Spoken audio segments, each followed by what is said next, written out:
Good afternoon to all the participants. I do not know the backgrounds of the participants. So I will try to discuss theory first because I believe that one should know the theory before going into any kind of software programming. So the topic is logistic regression, and Dr. Mahavir Pawar, he has gone through the regression topic in the previous session. So I will continue in that. So problems we have in the logistic regression, and these are the very famous examples. One is the spam detection. Spam detection, if you all of you must be using Gmail, and you know that there is a folder of spam, and when an email comes to your login ID, it is automatically gone through your inbox or your spam folder. So if the email is spam, we label it 1, otherwise we label it 0. Now, how Gmail is classifying, or how Google is classifying this? So basically, Google goes through the email of the sender, number of typos in the email, and these kind of phrases: offer, price, free gift, because these things involve and these things actually predict that email may be an spam. So our resulting feature is we have to use these things as a classifier, and we have to decide whether email is a genuine one or an spam. So what we do, uh, we use this logistic regression, and based upon that we decide it. Second example, number of tree species. Biologists may count the number of tree species. That means how many species are there in a forest of a particular type of tree. So our interest is tree observation. We can focus upon unit area exposure of the trees, and then we will find the rate. And based upon that, we actually give the number of species in that particular area. Credit card fraud. You know that we can have credit cards from different banks, and banks offers credit card. So if I take a credit card and I use it and I don't repay to the bank will be in loss. So bank wants to know whether a customer who is going to take a credit card will be a defaulter or not. So of course, it will depend upon the date of transaction, the amount of transaction, place of transaction, type of purchase. That means if this kind of things banks has a data, then bank can guess whether this is a fraud use of the data, a fraud use of the credit card, or a genuine one. Similarly, in medical field, based upon size of the tumor and affected area of the body, we can classify whether a tumor is malign or benign. Malign means it is dangerous for the life. Classification problem basically deals with the assigning an individual object one of the several categories on the basis of measurement. For example, credit fraud. It was fraud or not? Type of species of tree. It may have more than 2 possibilities. So that is the classification problem. So it will be of two-way classification or multi-way classification depending upon how many branches are there. So for example, spam and genuine email, that is a two-way classification. Species of tree, that will be more than, that may be more than 2, that means multi-way classification. So based on the classification problem, we have the associated variables as categorical variables. These categorical variables actually follow Bernoulli or binomial distribution, depending upon whether classification is a two-way or multi-way. Okay, so now our response variable is actually either Bernoulli or binomial. Okay, now if you recall your previous session, Dr. Pawar has discussed about the linear regression. In that, there was the response variable, and the assumption was that response variable is normally distributed. And the second assumption was error variance was equal in all. So now, why we are not using linear regression in these kind of examples? So first we will discuss that, and then we will discuss what is the remedy. So the problem of linear regression is that these predictions are not sensible for classification. Why? Because in classification, what we focus, we find the probability of a object whether it belongs to a particular class or not. So finding out the probability, that means you are focusing upon a number which is in between 0 and 1. Now, you know, if you use linear regression, your response variable may take any real number, and it may not be strictly between 0 and 1. Okay, so in in mathematical sense, it violates the normality condition. In regression model, we write down our model in this way that expected value of the response, y is a response, x is the predictor, that means the data you know. So if you have a data, what is the expected response? That E stands for the expected response. That means on an average response. So we model that on an average response will depend upon the data, which is X, and the dependency structure is beta naught plus beta 1 X. That means some constant plus some constant times X. So this is a linear relationship between the average response and the predictor. But this linear relationship we can use if our data is following some conditions, that is it belongs to normal, it follows normal distribution, and it can take any value from minus infinity to plus infinity, and variances are same. The first point is probabilities are between 0 and 1, so we are not going to use this. And second point is, you know that in Bernoulli distribution, the mean is p and the variance is p into 1 minus p, and this depends upon the underlying probability. So variance depends upon the probability, that means variance is not constant. So the violation of the condition of homoscedasticity.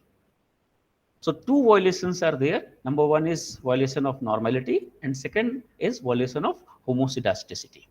That in simple terms, probability is taking value between 0 and 1, and homoscedasticity means variance is actually not constant here. So violating of this assumption. So we cannot use linear regression, number one. Then there were two people, John Nelder and Robert Wedenberg. They have actually developed generalized linear models. Okay, and in generalized linear models, logistic is one of the case. So our interest in this session is logistic regression, which is a special case of generalized linear model.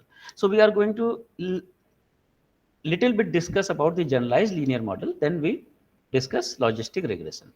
So they have developed this for the linear regression, logistic regression, and Poisson regression.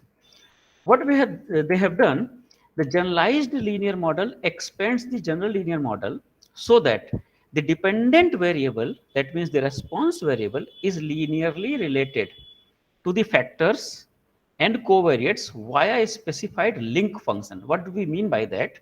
See, in the previous linear setup, your response was directly related with beta naught plus beta 1x. That means there was a direct linear relationship. Now we are saying that response is directly not related with linear relationship. It will be related with predictors, factors via some function. What do we mean by that? We will discuss later. Now, in that, what we do, it covers, when you use a function, it covers all other possibilities. So they have actually these kind of models, logistic models for binary data, log linear model for count data, complementary log models for interval censored data, and there are many models. I am not going to discuss all of them, of course. So what is generalized linear model? What is the setup? So if you see, there are three things. In simple linear regression or in linear regression, you had expected y given the data or given the predictors, and that was related with all others by a linear relationship. So this y is known as the random component, okay, and xi's are known as predictor. Now here what we do, if you see this relationship, this relationship of linearity, this says that expected y given the predictors is equals to beta naught plus beta 1x. That means the expected response directly relates x with a linear relationship. Now what we are saying in generalized linear structure, we have expected value of yi, but there is a function g. So g of expected response is actually linear with xi's. So what we are having? We are having a linear relationship, but not in between expected response and xi's.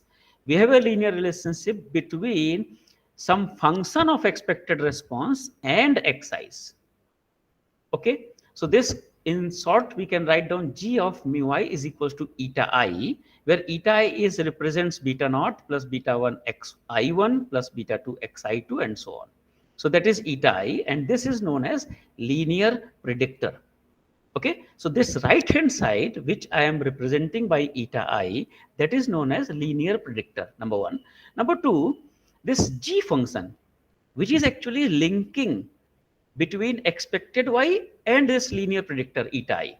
So g of mu I I am representing the average response. So you see average response and eta I, that means the linear predictor, they are related with or they are linked with the help of function g. So g of mu I is eta I. So this is the generalized linear model. Now we choose g, and depending upon the choice of g, we will have different kinds of regressions. Okay, so this is the chart. If you choose, if your data is normal and you choose identity function, that means g is actually identity function, that means g of mu is mu. So you get the same. See, if g of mu is mu, that means you are getting mu I is equals to eta I. That means you are getting expected response is equals to direct linear relationship. So in that case, when you choose g as an identity function, it will be simple linear regression.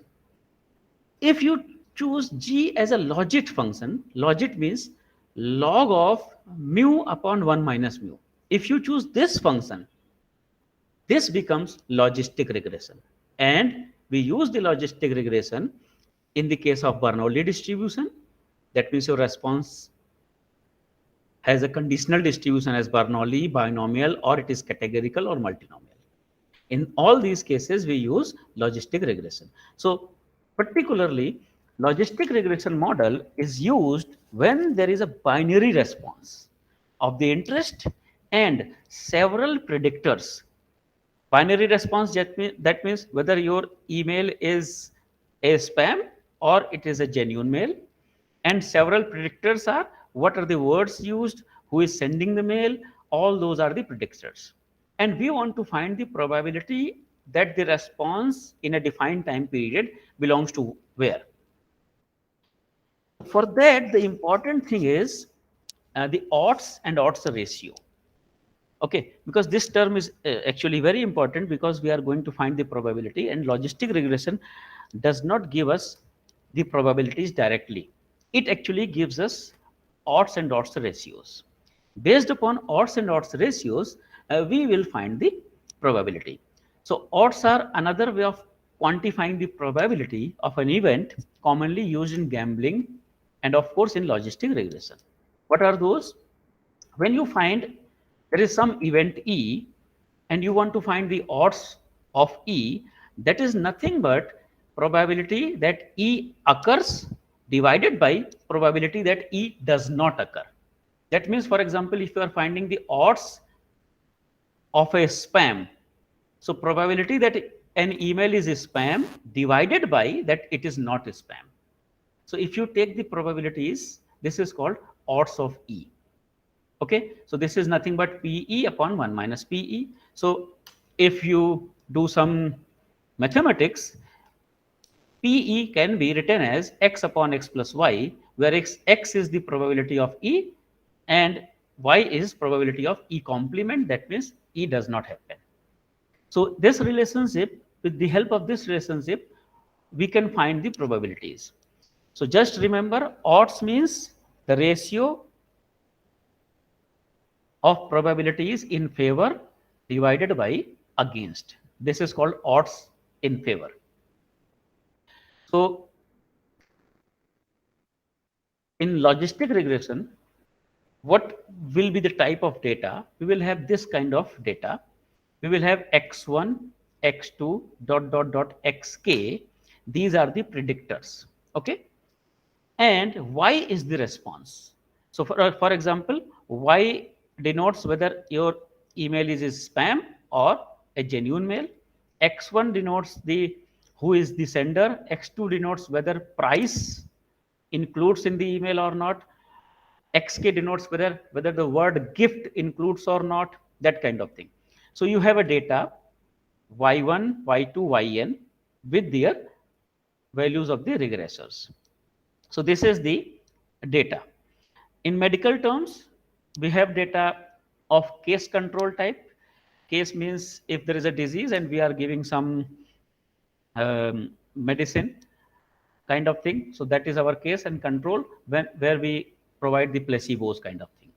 So that can also be here. So what we do, we take y1, y2, yn, usually 0 and 1. 0, that means the absence of the event in which you are interested, and 1 is the presence of the event. So these classifiers, these predictors or regressors, they can be anything. They can be continuous variable, they can be discrete variable, but this y, which is a response variable, that is a binary variable. Okay. Now, what is the difference between linear regression and logistic regression? See the difference. In linear regression, we write down expected yi is equals to beta naught plus beta 1 xi1 plus dot dot dot this. Now, here in logistic regression, the mathematical formulation is this: log of pi upon 1 minus pi. If you recall, pi upon 1 minus pi is the odds. So what it says, log of the odds. So log of the odds is actually linearly related with predictors.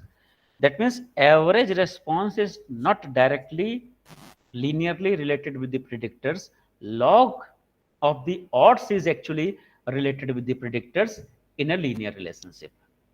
Okay, so this is the difference between linear regression and logistic regression, this relationship. From here, after some mathematical simplifications, we can find out the value of p in which we are interested. So p is nothing but 1 divided by 1 plus exponential minus beta naught, all these things. You don't worry about these mathematics. I'm just explaining these things because some of you may be interested in these things also.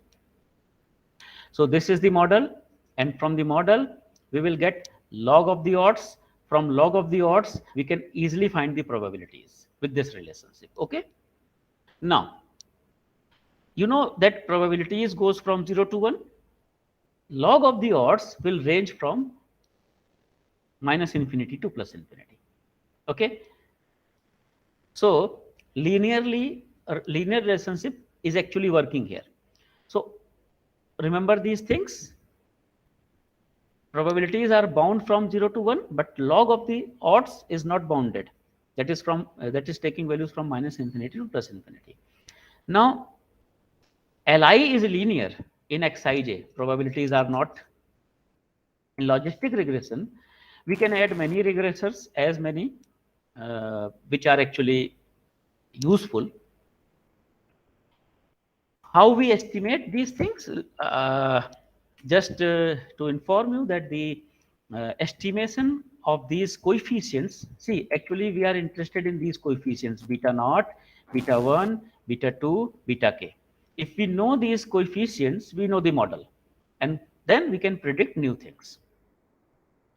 So estimation is done with the help of maximum likelihood method.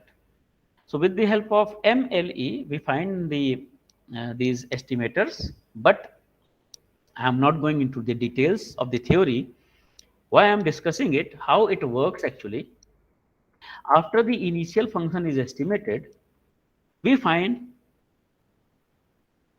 we move towards the maximum value of the likelihood repeatedly, step by step, until there is not a significant change. Okay. And then you have the best coefficients, which actually they are very close to 1 for the default class and very close to 0 for other class. That means if we are interested in spam, it will actually predict spam with probability very close to 1. That we want to say. That will be the best model. Now see, this graph is very important. If you use linear model, it will say y is equals to beta naught plus beta 1x, where y is the average response. So this is the linear model. Okay, just a line. And if you focus upon logistic model, the shape is this kind of, there is this S, elongated S. So if you write down S and stretches it, this is called elongated S. So this shape is elongated S, and this shape is actually here where we are using logistic model. So this is the difference between these two. So here we see that B naught in linear model, B naught actually represents simply the intercept on the y-axis, and B1 represent slope, and it is related with how much prediction will be there when you change x unit.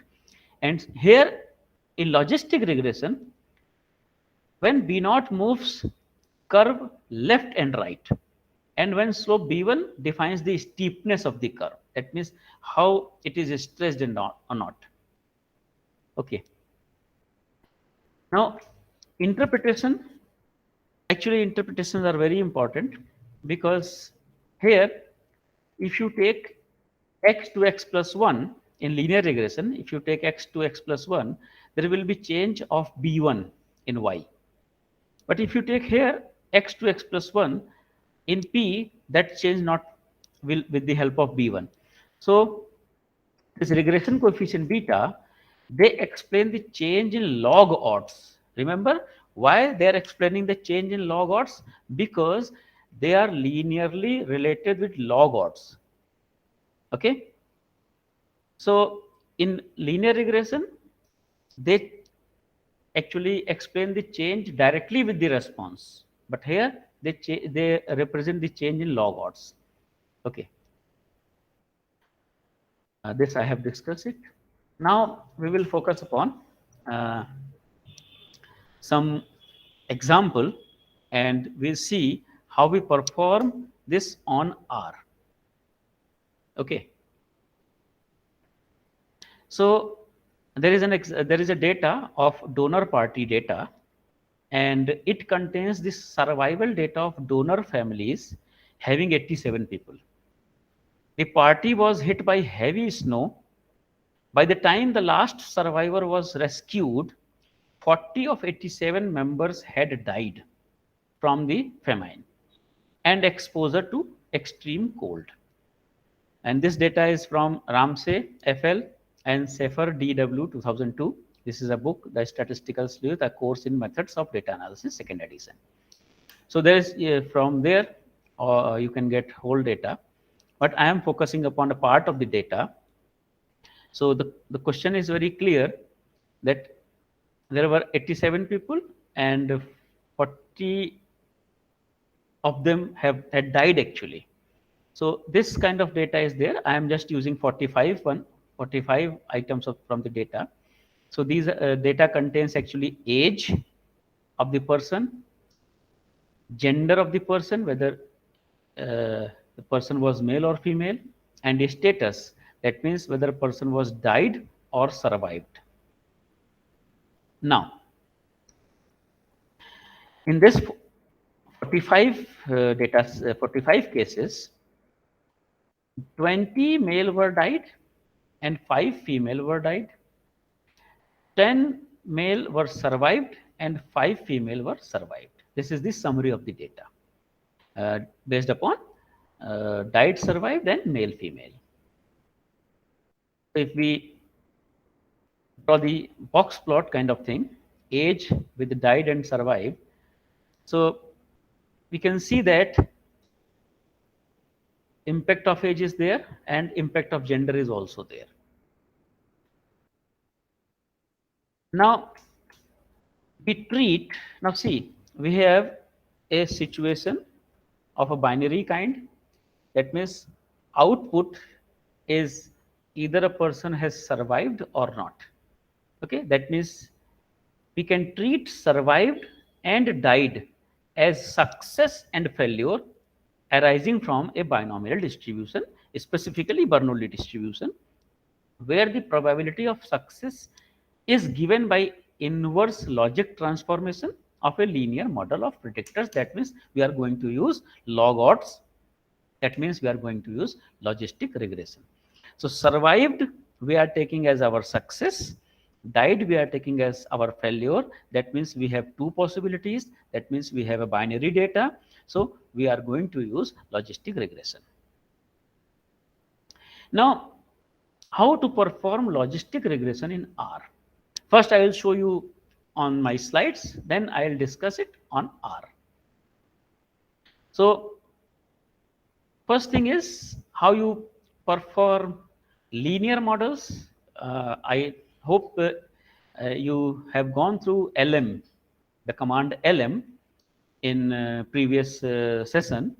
So now we are going to use GLM command. That means generalized linear model. That is the command. So instead of LM, we are going to use GLM, number one. Number two, if you recall, in LM, you write down formula. That means which variable is response and which variable is the predictor. You write down those formula. So here, our status is the response, and we just here focusing upon whether age is impacting the status or not. Okay, so I'm just focusing upon one predictor, which is the age. So GLM in brackets we write down formula is equals to status age. You may ignore formula is equals to, you can directly write down status tilde age. Then you have to define family. Family is equals to binomial. When you write down family is equals to binomial, that means you are focusing upon the logistic regression. Okay, so this is the choice which you make here. Family is equals to binomial. Okay, so that means you are using logistic regression. Then data is equals to donor. Now when you run this, you will have this output. And what is this output? This says that there is an intercept and there is age coefficient. Estimated value is of intercept is 1.81852 and estimated value of age coefficient is minus 0.06647. And now there are standard errors, z values, p values. So if you focus upon p value, in intercept the p value is 0.06 and in age the p value is 0.04 approximately 0391. What it actually tells us, what p value tells us, if the p value is small enough, that means here if I focus upon 5%, so this p value is approximately 4%, it is less than 5%. So this shows that age is a significant predictor for predicting whether a person will survive or die. So age is a significant predictor. So star also shows significance relationship. Okay. Now there is null deviance, residual deviance, ACI. I hope this has been discussed in the previous session. Otherwise, I will discuss them later. What is null deviance? What is residual deviance? What is AIC? We will discuss them later. Before interpreting this, there are lots of things in this table. Uh, if we get this table, what is our model? We want to write down the model. Okay. So our model is log of pi divided by 1 minus pi is equals to intercept.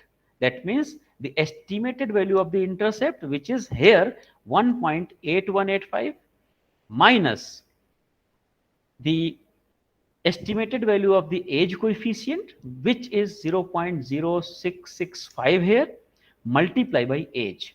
So this is our model. This is our model. That means log of the odds is related with the age in this fashion. Now, if I assume that age is 0, just for mathematical point of view, okay, age is 0 means almost 0. That means a newly born baby is there, almost 0. Okay, but for mathematical calculation, I am putting it 0. So if I put it 0, what it says, log of pi upon 1 minus pi is equals to 1 point this one minus this times 0. And if you calculate it, you will get p is equals to 0.86. That means there is a 86% chance that is newly born baby will survive there. Okay.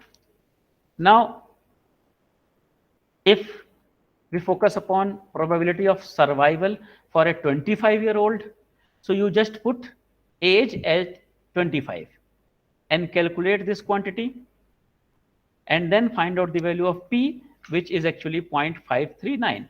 That means more than 50% chances are there that a 25-year-old person will survive. This our model, based upon our model, I am predicting these probabilities. So what you see the model gives you log of the odds, and from log of the odds, by mathematical calculation, we are finding the probabilities. Okay. If I want to predict probability of survival for 50-year-old, you just put 50 in place of age. Okay. Then the probability comes out to be 0.18. That means if age is 50, the probability decreases. So you see, as age increases, probability is actually decreasing here. And this is the graph of those things. This is the graph that when you increase the age, status probabilities are actually decreasing. Now, what are the interpretations? How we interpret these things? That is also important. So simple interpretations is only possible in terms of the log odds. That means if you want to interpret directly from the table, you have to use log odds. Otherwise, you have to make some calculations for predicting probabilities. So in terms of log odds or log odds ratios for the intercept and slope terms. Intercept means this estimate 1.81, and slope means this estimate minus 0.06. So we want to interpret actually these things. So intercept, if we want to interpret what does 1.8185 stands, and what is the interpretation for 1.8185 that we want. So the log odds of survival for a party member with an age of 0. So intercept actually gives you, see, if you remember here, when you put 0 here, see, when you put 0 here, the log odds is actually 1.81. That is the intercept. So intercept gives you the log odd of a person having age 0. That means almost 0. Intercept is actually interpreted in this manner. From this intercept, we can calculate the probability, but for that we have to make some calculations as we have done previously. Slope. Now we want to interpret the slope. Now slope is minus 0.0665. So what it says actually, for a unit increase in age, that means if you increase age by 1 unit, that means if a person is 1 year older than any other person, how much will the log odds ratio will change? So this says that if you increase age by 1 year, log odd will decrease by 0.0665. This is what the interpretation of the intercept. I repeat the interpretation. If you increase the age by 1 year, log of the odds will decrease because there is a minus sign. Log of the odds will decrease by this amount.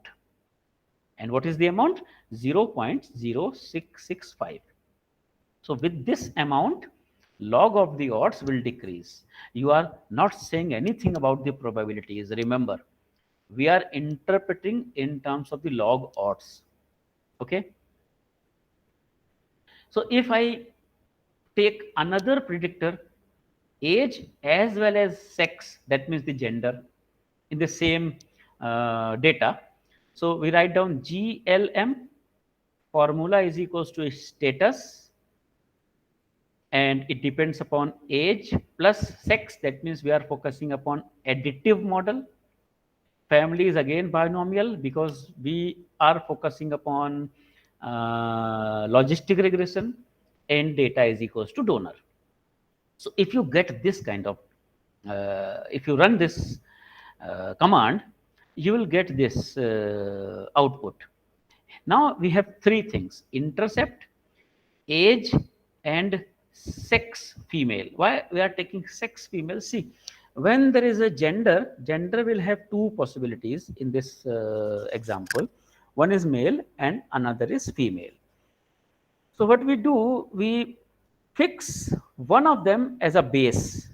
So here male has been fixed as a base. So for male we use 0. So if you fix something as a base in regression, logistic regression, we make them as 0. And therefore it is giving, I will show you the data, and then you can understand these things more. So therefore this is given sex female. Sex female means it is related with the sex of the female. This intercept is actually related with the sex of the female. Okay, that means this is a model for the females. Okay. Now, standard error, Z value, and P value. If you focus upon the last column, you can again see that age and sex female both are significant because there is a star and the probabilities are less than 5%.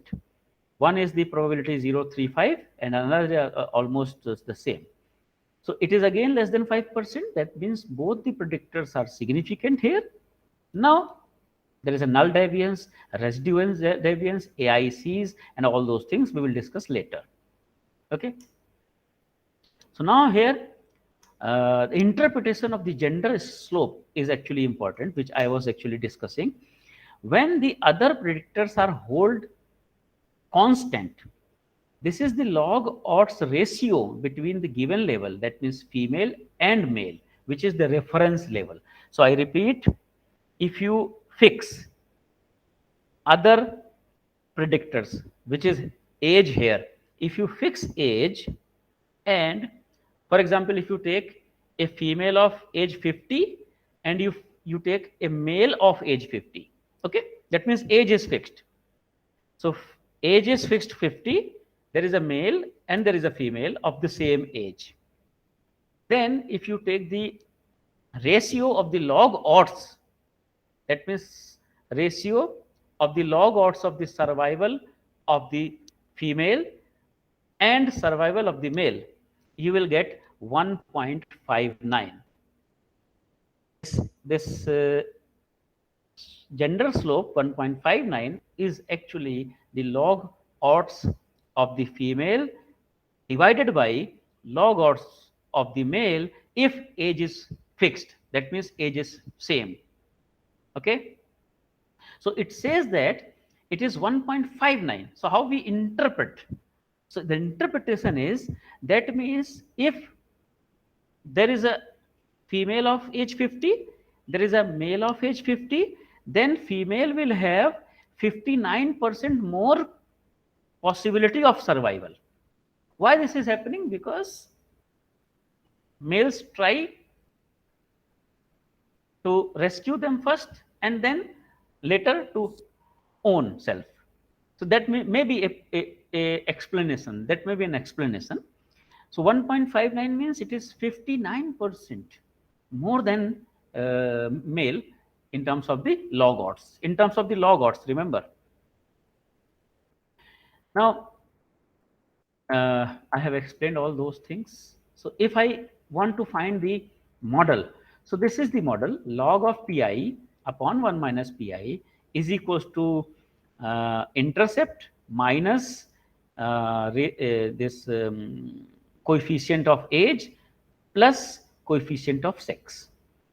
Now, since I represented male as a 0, so if I put 0 in place of sex, this model will be the model of the age. This is the model of the age, 1.6331 minus 0.0782 of age. So this model is for the male. And if you put 1 here, you can see the intercept has been changed because 1.6331 that will be added with 1.5973. So intercept is changed and this is the model. So male has a different model of survival, log odds, and female has a different model. And how we are doing it? We are just putting 0 and 1 because in data I have coded male as 0 and female as 1. Okay, that is the reason I am putting 0 and 1 here. And if you draw these curves, you can see the survival log odds. Log odds for female are higher than the log odds of the male. You can see here easily. Okay, and that's why you can see females are have been more survived here. These triangles, black triangles, they represent the females, and these represents the male. So now these AIC and all those things. So I hope these things has not been covered, or someone has covered these things. Dr. Mahavir Pamar has covered these things or not? No, sir. No, sir. Okay. Okay. So we are going to cover these things. What AIC actually stands for and what it is doing for us. So if you see here, AIC is 57.256. Okay, remember 57.25, and in the previous one AIC was 60. So when we were using age, AIC was 60, and when we are using age and gender, AIC is 57. Okay, so what it actually tells us, when AIC is lower, that model is actually a better model. That means we are having two models. One has AIC 60 and another has AIC 57. So AIC 57 model is actually better than the model having AIC 60. And what is AIC? AIC is Akaike information criteria, and it is analogous to R square, adjusted R square. If you recall the linear regression, There you had used adjusted R square. So adjusted R square actually tells you which model is better. Here in generalized linear model, we are using AIC as just as adjusted R square.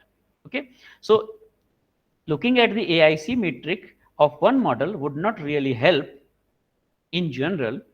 It is why? Because if you just focus upon one model, it is not giving you anything. If you have more than one models, then you can use AIC. So it is more useful in comparing model. That means which model is better. So if you build more than one models, then if AIC is lower, that model is better. That is the interpretation of AIC. Okay, second thing is null deviance and residual deviance. Okay, again, if null deviance and residual deviance, if they are lower, your model is better. Okay, remember, if if null deviance and residual deviance they are lower, your model is better, just as AIC. But what are null deviance and residual deviance? So any deviance is actually, mathematically, it is minus 2 times log likelihood. Okay, but what is null deviance? Null deviance is calculated from the model with no feature. That means without any predictor. So if you just focus upon intercept, if you just focus upon intercept, and based upon that, if you find deviance, that is called null deviance. Okay, so the null model actually predict class via constant probability because there is no predictor. What is residual deviance? Residual deviance when you use all the features. All the features, that means if I use age and gender both, then we will have residual deviance. If I am using and I am not using age and I am also not using gender, I am just focusing upon uh, this constant kind of thing, then I am focusing upon null deviance. Okay, so in linear regression, they are just like as residual deviance and residual sum of squares and total sum of squares. Okay, so null deviance is actually total sum of square, and residual deviance is actually residual sum of square. If you compare it, the terminology with the regression, linear regression. So in short, both must be small for a better model. Now there is one more thing which you will see in detail, but in machine learning, because this workshop is basically based upon machine learning. So when you develop a model, you also test that model. So you have a data. What we do in machine learning, we divide our data, we split our data into two part. One we call it training data, another we call it test data. So with the help of training data, we develop our model. And after developing our model, we use that model in our test data. And since in our test data, we already know the output response variable, we already know the response variable. So we have response variable from our original observation, and we will have a response predicted from the model. So we will see how many responses are correctly predicted and how many responses are wrongly predicted. So based upon that, we can draw a matrix which in machine learning language called confusion matrix. So what it says, confusion matrix says there is an observed class. That means in your test data, you have the observation of response variable.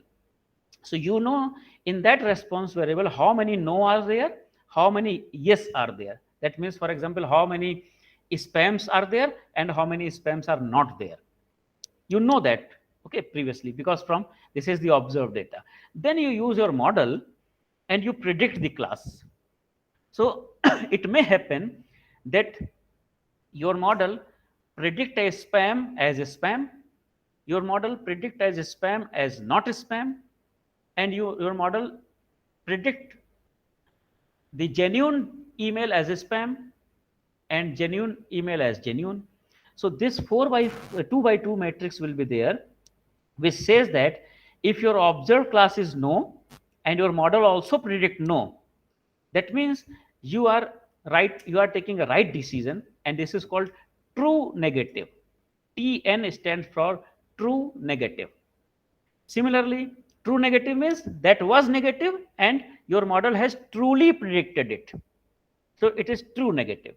But if it was negative and your model has predicted as positive, so this is called false positive. Why false positive? It was not positive, but your model has predicted it as positive. So this is a kind of wrong decision taken by your model. Similarly, you will have false negative. That means it was not a negative, but your model has predicted it as negative. So it is again a wrong prediction by your model, and there will be a true positive. That means it was positive, and your model has also predicted it as positive. So this is known as confusion matrix. Okay. Now, based upon these confusion matrix, we can find four things: accuracy, precision, sensitivity, and specificity of the model. These four things are there related with our model. Okay. So, what are these four things? We will see one by one and understand them, and then we will see the importance. See, accuracy. That means we are just interested uh, whether how much time our model is accurate. So if you take the correct decision, your model is accurate. So what are the correct decision? If there is a negative, you predict negative. That means true negative is a correct decision. And if there is a positive, you predict positive. That means true positive is a correct decision. So your model is accurate on these two. That means the points which are on the diagonal. So on the diagonal, your model is actually accurate. It is predicted accurately what was there. Okay. So you have to add these two things, and you have to add all of them. That means total predictions. So if you take the ratio of these two, this will give you the accuracy of the model. That means how much accurate your model. So I repeat, accuracy means just focusing upon you are taking the accurate decision or not. Okay. So add the diagonals divided by total of them. That will give you the accuracy of the model. But remember, sorry, many times accuracy is not only the important thing. Our model must be precise enough. And what does precise mean? Precise means if you take positives, if you take positives, that means uh, in observed class, what are the positives? And you see how many positives have been correctly classified. That means if the spam, if the uh, email is an spam, how many emails which should actually be spam, you have called them spam. That is the precision. So that we want to find with the help of true positive divided by total of the positives. That means false positive plus true positive.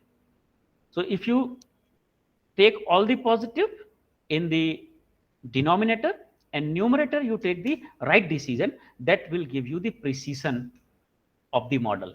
Similarly, your model must be sensitive also. Why sensitivity is there? See, if the if for example, uh, if there is a test for the COVID-19 disease, and if a person is infected with the virus, then test will be called sensitive if it clearly captures that with a high possibility. Okay, that means there is a true positive and false negative. There is a true positive. See, there is a true positive and false negative. Where is false negative? True positive and false negative. Okay, and then you find the true positive. So true positive, false negative means you are saying that positive are predicted as positive, and how many false negatives you have said. False negatives means he had a disease and you said that he has no disease. So that means your model is not sensitive enough, because someone has disease and you are not predicting it. So sensitivity is finding with this help. These two terms, sensitivity and specificity, they are actually coming from biology background. Now what is specificity? If something is not true, you must say that it is not true. So it is the ratio of true negative divided by true negative plus false positive. So these are the things which tells you, uh, about your models. Now there is one more thing which is known as ROC curve, and this ROC curve is actually based upon sensitivity and specificity. That means whether our model is sensitive enough and whether it specify things or not. That means if someone has not has no disease, it is saying there is no disease. If someone is having disease, it's saying actually there is a disease. So in the with the help of ROC curve, we find out whether model is good or not. So ROC curve, actually it is full form is receiver operating characteristic, and it is based upon area under the curve, AUC. So area under the curve actually tells us whether model is good or not. So it actually based upon trade-off between true positive, that means sensitivity, and false positive rate, which is 1 minus specificity. So it is actually based upon this, and this looks like that, this function. You see, on x-axis we are taking false positive rate, on y-axis we are taking true positive rate, and this yellow one, what it says if you find out the area under the curve of yellow one, that area will be bigger in comparison to area under the curve under the violet one. So that means yellow one model is actually the better one in comparison to violet one. So after plotting the ROC curve, if your model is of this kind of yellow one, that is actually the good one. So the ROC of the perfect predictive model should be 1 and 0, but if it touch the top left corner, it will be the best. This is the interpretation.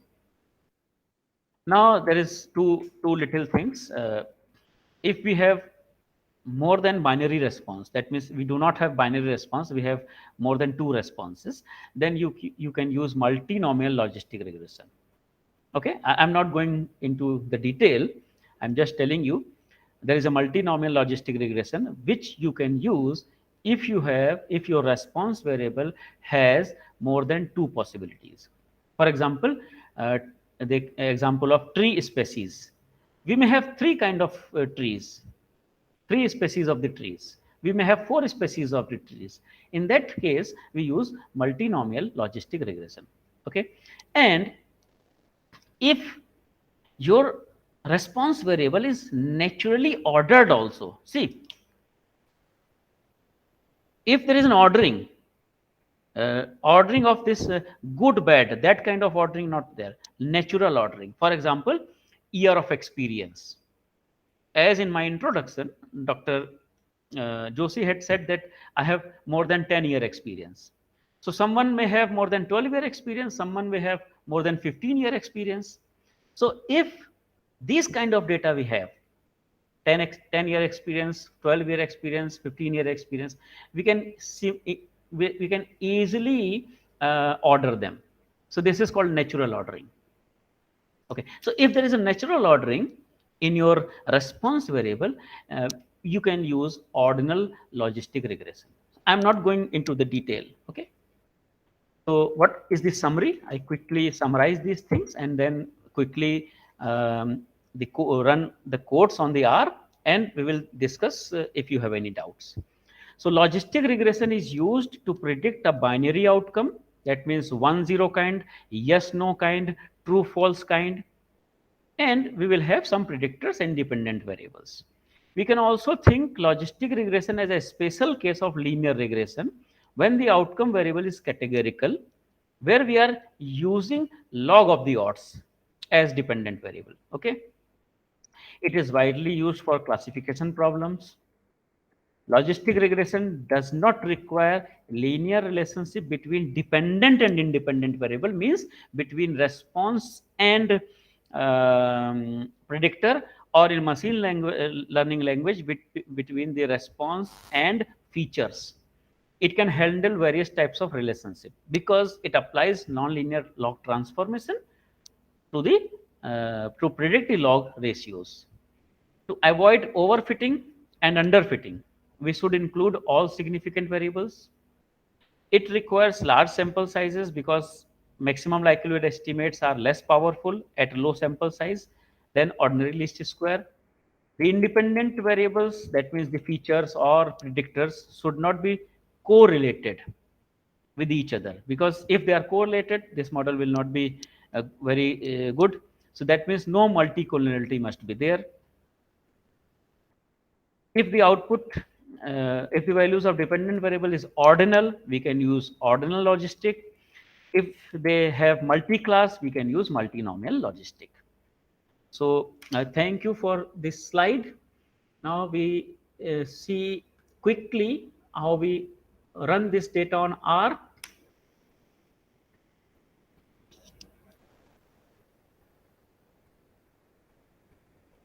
We were finding the model for male, I have put 0.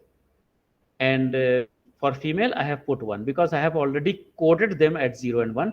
Status, I have also coded with 0 and 1, survived or not survived. So this is our data. Now we run this data here. So for that, you must use library read Excel, because I am going to read the Excel file. So that library, then I have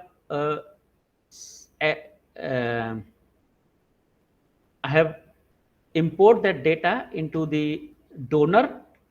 So donor read.xls, this is the path where I have saved the data file, and when you run this, it will import the data. Now if I want to view, you can view donor file here also. This is the file, age, sex, status. See, so it contains 45. It is not the complete data. Complete data is of 87. It is containing 45 of them. Okay. So we have we want to predict status, whether the person was survived or not survived, based upon age and sex. That is the idea. So for that, this is the command which I have already shown you, that fit means I am summarizing all those things in this. So this is GLM status age. That means I am just focusing upon age as a predictor. Family is binomial. You can define link as a logit, and data is donor. So you run this. If you don't define the link, it will be default as logit. Okay. And then you write down summary of the fit. So this is the summary which I have already shown you, and which I have already discussed with you, that age is a significant predictor. Then if you want to take age plus sex both, then you run this file, this command. and then take the summary. This summary will give you this output, which actually gives you age and sex both. You can see same thing here. So what we have, I have shown you on my slides. All those things are here. This is the which I wanted to discuss about logistic regression.